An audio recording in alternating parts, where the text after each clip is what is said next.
মানে মুক্ত করিলা।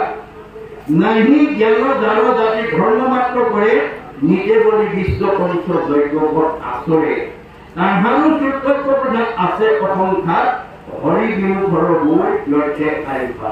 এই কথাটো বিশেষ গুৰুত্ব দিব আপোনালোকে। নাহি জ্ঞান যাৰ জাতি ধৰ্ম মাত্ৰ কৰে।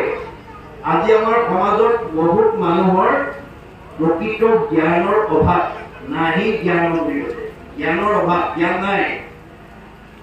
যাৰ জাতি ধৰ্ম মাত্ৰ কৰে অথচ জাতি ধৰ্ম তেওঁ আচৰণ কৰিছে।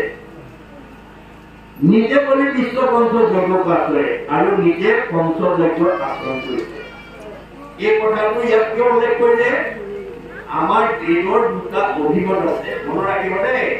ভগৱান একেজনে সৃষ্টিত সদায় দুটা, কিন্তু মনত ৰাখিব একেজন ভগৱন্তই দুটা বস্তু সৃষ্টি কৰিছে, আন্ধাৰ পোহৰ, দিন ৰাতি, সুখ দুখ, ধনী দুখীয়া, আনন্দ বিষাদ, ভক্তি মায়া। তত্ত্ববস্তু আদিৰ পৰা অন্তলৈকে দুটা বস্তু সৃষ্টি কৰি তাৰ ওপৰতে জীৱক লৈ আনন্দ কৰি আছে। মনত ৰাখিব দেই, জীৱক লৈ আনন্দ কৰি আছে, কিন্তু তাত দুটা বস্তু সৃষ্টি কৰিছে, এটা ভাল এটা বেয়া, এটা শুদ্ধ এটা অশুদ্ধ। গতিকে এতিয়া আমি ভাগৱত শুনি আমি সেইটো বাচিব লাগিব যে বেয়াটো এৰি ভালটো ল'ব লাগিব। ঠিক তেনেকৈ একে বেদে কহন্ত সগুণ নিৰ্গুণ, একেখন বেদতে সগুণৰ বিষয়ে কৈছে নিৰ্গুণ। এতিয়া সগুণ নিৰ্গুণ, প্ৰকৃতি নিবিতি, আগম নিগম, মানে সকাম নিষ্কাম, দুটা পদ দিছে দেই। আমি এতিয়া কোনটো ল'ব লাগিব? যিটো কথা নজনাৰ কাৰণে ইয়াৰ দৰে বিদগ্ধ পণ্ডিত, যিজনক ভগৱানে বেদৈক্য শাস্ত্ৰজ্ঞ টিকা লৈছে, ধ্যানত ভগৱানক সাক্ষাৎ কৰিব পৰা যোগ্য ব্যক্তি কৰি পঠাইছে, অথচ তেওঁ জীয়াই থাকোঁতে অশান্তিত ভুগিবলগীয়া। মনত ৰাখিব কথা যে ব্যাসৰ দৰে এজন বিদগ্ধ পণ্ডিত, যাক ভগৱানে বেদৈক্য শাস্ত্ৰজ্ঞ টিকা লৈছে, তিনি কালৰ কথা ক'ব পৰা যোগ্য ব্যক্তি কৰি পঠিয়াইছিলে, ধ্যানত ভগৱানক সাক্ষাৎ কৰিব পৰা দক্ষতা সম্পন্ন এজন ব্যক্তি কৰি পঠাইছিলে। কিন্তু তেওঁ ভগৱন্তৰ প্ৰদত্ত প্ৰতিভাটো প্ৰয়োগ কৰিব নজনাৰ কাৰণে কি হ'ল, মানে জীৱনটোতে অসুস্থতা কৰিব লাগে। যে আপুনি মই বাচি যাব পাৰিম নেকি?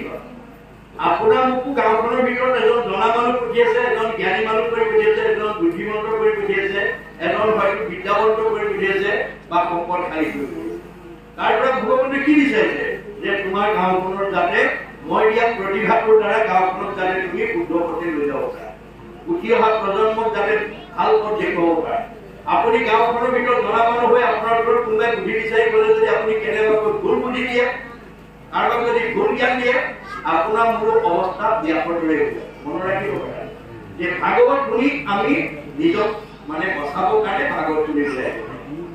ক'ত ভুল হৈছে, ক'ত শুদ্ধ হৈছে। গতিকে ব্যাসৰ দৰে বিদগ্ধ পণ্ডিত যেতিয়া কৰ্ম কৰি আছে, এৰি পেলা এতিয়া কি মিলিব নাৰদক পঠাই দিলে, যোৱা মোৰ ভকত বিপদত পৰিছে, আঙুলিয়াই দিয়া ক'ত ভুল হৈছে। নাৰদক দেখাৰ লগে লগে আহা আহা বিকিবৰ আচৰণ নিবা, কোৱা উদ্দেশ্য কোৱা। নাৰদে ক'লে মই উদ্দেশ্য কোৱাৰ আগতে তুমি কোৱা। তোমাক ভগৱানে বিদগ্ধ পণ্ডিত বেদজ্ঞ শাস্ত্ৰজ্ঞ টিকালজ্ঞ কৰি পঠিয়াইছিলে, তোমাৰ দৰে কিমান মানে এজন বেদজ্ঞ লোক হৈ কাৰণ তুমি ভগৱানক সাক্ষাৎ কৰিব পৰা এজন ব্যক্তি হৈ তুমি কিয় মন মাৰি আছা, সেই বিষয়ে মোক আগতে কোৱা। তেতিয়া ব্যাসে ক'লে দেৱৰ্ষি মই নিজে নাজানো মোৰ ক'ত ভুল লাগি গ'ল, তুমি আঙুলিয়াই দিয়া। তেতিয়া নাৰদে আঙুলিয়াই দিছে কি বুলি? নাৰদ বদতি শুনা মহামুনি ব্যাস, তুমি কে কৰিলা ভৱে জগতকে না। তুমি গোটেই জগতক বিপথে পৰিচালিত কৰিলা। কেনেকৈ? নিৰন্তৰে গকুলত লোৱাইলা তুমি প্ৰাণ, নাহি মন্ত কৰ্ম আৰতি আৰম্ভ। তুমি সদায় বহু বলি দিবৰ কাৰণে মানুহক শিক্ষা দি দিলা, ইয়াতকৈ আৰু বেয়া কাম নাই। কৰি শিক কৰ্মকো পঢ়িলা ধৰ্ম বুলি, তোমাৰো বচনে লোক নাহিল বুলি। এই যুগত তুমি বিদগ্ধ পণ্ডিত কাৰণে তুমি কোৱা কথাটো সঁচা বুলি মানুহে মানি ল'লে, তুমি বেয়া কামো ভাল বুলি কৈ দিলা, মানুহে বিপথে গুচি গ'ল। আকস্মিকে লোকক শিকাইলা হিংসা ধৰ্ম, নুবুজিলা তুমিও বেদৰ তত্ত্ব মত তুমি চাৰিলে 14 শাস্ত্ৰৰ ওপৰৰ পৰা বিভাগী ৰচনা কৰিলা সঁচা পিছে বেদৰ তত্ত্বই বুজি নাপালা বেদে কি কৈছিল যত দেখা ভূত প্ৰাণী সবা হাকে বিষ্ণু মানি হিংসা এৰি কৰা মই সবতে আছো দেই সমস্ত ভূততে মই আছো সৰ্বক্ষণে ইহাংক অবজ্ঞা আতি কৰে যিজনে বেদ মন্ত্ৰে প্ৰতিমাত কৰে অৰ্থৰ মুহে কিছু ফল মাত্ৰ হবে বিৰম্বৰ বড় শৰীৰ অতমুখ বিশ্বাস কৰে যদি পূজে কবুতাৰ চিত্ৰ শান্ত নয় প্ৰাণীক উপেক্ষা কৰি পূজে মূঢ়মতি মুহে কৰে যেন ভস্মত আহুতি প্ৰাণীক নিন্দিয়া মুখ যিজনে পূজয় তাক মই দুষ্ট নহম জানি মানি ভগৱানে নিজে কৈছে কাৰোবাক হিংসা কৰি আপুনি নিজে সুখী হ'ব বিচাৰিলে আপোনাৰ ওচৰত ভগৱন্ত কেতিয়াও সন্তুষ্ট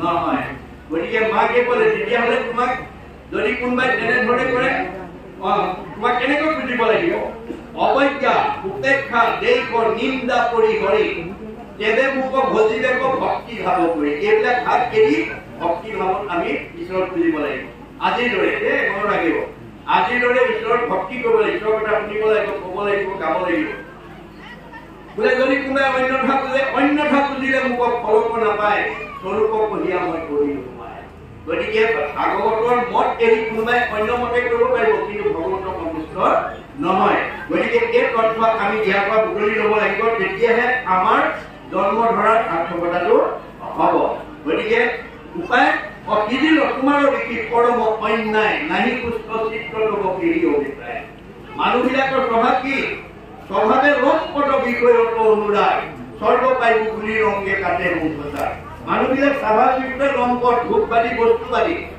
বুজা নাই গতিকে তুমি সেই ধূপবাদী বস্তুবাদী মানুহবিলাকক মানে প্ৰাণী কৰি দি ঈশ্বৰ পূজা কৰিলে সৰ্বসুখ পায় বুলি কয় চব লোকে কৰি আজি যদি আপোনালোকে চিঠিখনৰ তলতে যদি বিশেষ দস্তখত লিখিলেহেঁতেন যে আজি আমাৰ দেওবিল মাংটো গাঁৱৰ ৰাইজৰ সহযোগত অনুষ্ঠিত কৰা দিনজোৰা কাৰ্যসূচী ভাগৱত পাঠ ব্যাখ্যা অনুষ্ঠানত অংশগ্ৰহণ কৰা অঞ্চলৰ সকলো যুৱক যুৱতী বাদ আইসকলক স্থানীয় এমএলএ পুঁজিৰ পৰা দিয়া 50,000 টকা সাহায্য হিচাপে সমৰ্পিত কৰা হ'ব লগতে ডেকা গাভৰুবিলাকক একোটাকৈ তিনিটা মোবাইল ফোনো উপহাৰ দিয়ে এইবোৰ যদি কেনেবাকে ইয়াৰ তলত বিশেষ দত্ত লিখিলেহেঁতেন আজি ইয়াত আপোনালোকে ডেকা গাভৰু বুঢ়াব নোৱাৰিছে